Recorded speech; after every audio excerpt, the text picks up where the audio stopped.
कल का आपने देखा होगा कि कल सबसे जो प्रदूषित जगह थी दिल्ली नहीं थी, ग्रेटर नोएडा थी। लेकिन सीएक्यूएम के हर आदेश की भाजपा की सरकारें धज्जियां उड़ा रही हैं, वो मानने को तैयार नहीं है। केंद्र सरकार बोलने को तैयार नहीं है और भारतीय जनता के प्रवक्ता प्रवचन देने से बाज आने को तैयार नहीं है।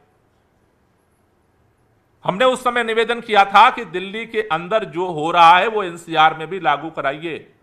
दिल्ली में सीएनजी की बस चल रही है, एनसीआर में भी चालू कराइए।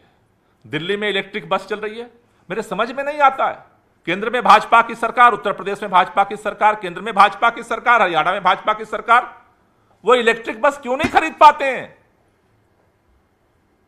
सीएनजी की बस क्यों नहीं ला पाते हैं? या जानबूझ के नहीं लाते हैं?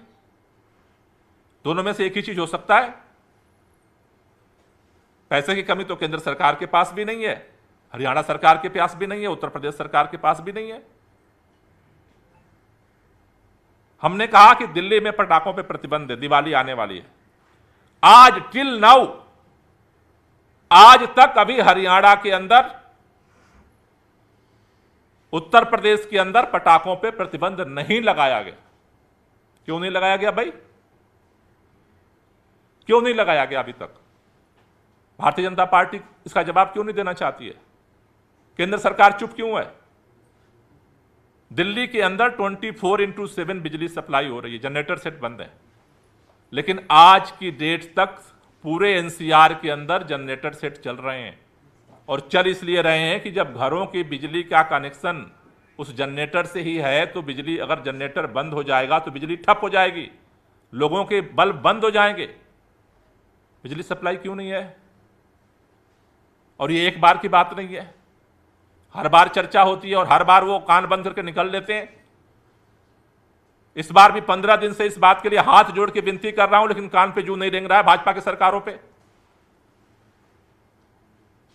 हमने कहा कि भाई जो बाहर से ट्रक्स आ रहे हैं दिल्ली के अंदर, जिसका दिल्ली के अंदर कोई उपयोग नहीं है, केंद्र सरकार ने बनाया है ईस्टर्नल और वेस्टर्नल, पूर्वी और पश्चिमी जो रोड बना है, वहां से बसों को डाइवर्ट कर दो। नहीं सुनने को तैयार है।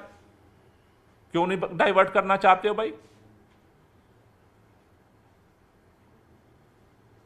आज की तारीख में दुखी मन से हमें कहना चाह रहा हूं, भारतीय जनता पार्टी की सभी सरकारें दिल्ली के अंदर प्रदूषण को षड्यंत्र करके बढ़ाना चाहती हैं। चारों तरफ सीओक्यूएम की किसी भी आदेश को मानना नहीं चाहती हैं और उनके खिलाफ कोई बोलने वाला नहीं है, कोई कार्रवाई करने वाला नहीं है। केंद्र सरकार चुपचाप बैठी हुई है। सीएक्यूएम सर्कुलर पे सर्कुलर जारी कर रहा है, कोई कंप्लायंस नहीं। आज मैं दोबारा चिट्ठी लिख रहा हूं केंद्रीय पर्यावरण मंत्री जी को कि इमीडिएट तुरंत मीटिंग बुलाई जाए इन 5 राज्यों के पर्यावरण मंत्रियों की, और जो पिछले मीटिंग में डिस्कशन हुआ था उसका कंप्लायंस क्यों नहीं हुआ, उसके लिए जिम्मेदार क्यों ना, कौन है? भारत के अंदर जो प्रदूषण की स्थिति बनी हुई है, कल अखबारों में छपा था रिपोर्ट, देश के अंदर 52 जो जिले जो सबसे पोल्यूटेड हैं, 20 जिले हरियाणा के हैं। भाजपा की सरकार है।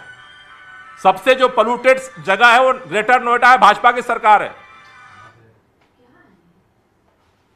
और भाजपा के लोग 2 लाइन का बयान जारी करते हैं और छुट्टी हो जाती है।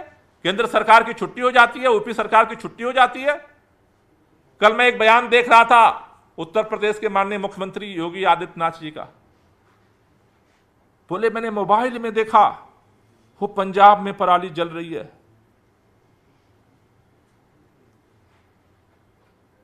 यूपी से सारी बसें डीजल की घुमा रहे, वो चारों तरफ, वो नहीं दिख रहा है। ग्रेटर नोएडा में सबसे ज्यादा पोल्यूशन हो रहा है, वो नहीं दिख रहा है। उस पर पट्टी बांध रखी है। आपको अपने राज्य के अंदर डीजल धुआं उड़ाते हुए बसें गाड़ियां घूम रही हैं, नहीं दिख रहा है। कंस्ट्रक्शन धुआंधार जो है डस्ट पोल्यूशन हो रहा है, नहीं दिख रहा है। ईंट भट्ठे से धुआं उड़ रहा है, नहीं दिख रहा है। डीजल जनरेटर सेट चल रहे हैं, नहीं दिख रहा है। आपको मोबाइल में दिख रहा है पंजाब, क्योंकि पंजाब में आम आदमी की सरकार है। शायद भाजपा की होती तो वो भी नहीं दिखता,